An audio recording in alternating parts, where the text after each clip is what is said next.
입시 쪽에 봤을 때는 비중 있게 받아들일 수밖에 없는 과학의 발전에 악영향을 끼치는 문제라고 생각합니다. 다른 직업군에 대한 관심이 적어질 수밖에 없었다.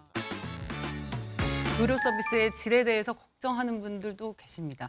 과연 의료 서비스에 대한 질 개선도 함께 올 수 있을까요? 지금 뭐 상위 1, 2%의 학생들이 의대에 들어가는데 뭐 2,000명을 더 늘리면 뭐 3%, 뭐 4%에 해당하는 학생들이 들어가겠죠.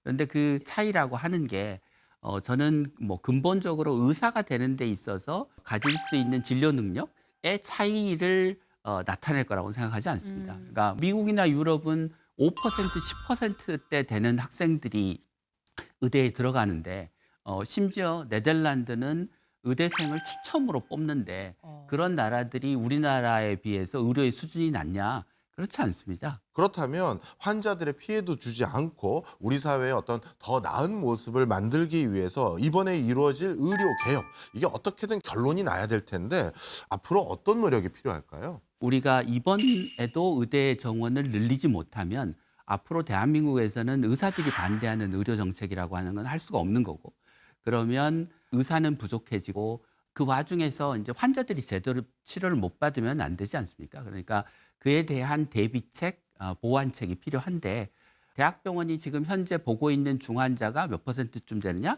한 40%쯤 됩니다. 그러니까 경증 환자 안 보고 중환자만 보면 전공의들 다 파업해도 중환자 진료에 차질 없이 대학병원, 종합병원 운영할 수 있거든요.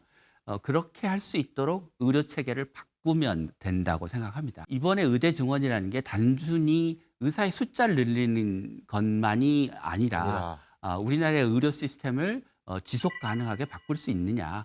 우리 사회가 내가 노력한 만큼 공정하게 보상받는 체계로 바꿔낼 수 있느냐라고 하는 중요한 기로에 서 있다는 말씀을 드리고 싶습니다. 네, 대표님, 교육 전문가로서 사실 자녀가 행복하고 풍요롭게 살길 바라는 부모의 마음이 잘못된 건 아니잖아요. 그게 어떻게 보면 의대 과열로 우리가 투영되고 있는 사회가 이제 문제인데 앞으로 교육은 이렇게 하시는 게 어떨까요? 하고 한 말씀 해주신다면.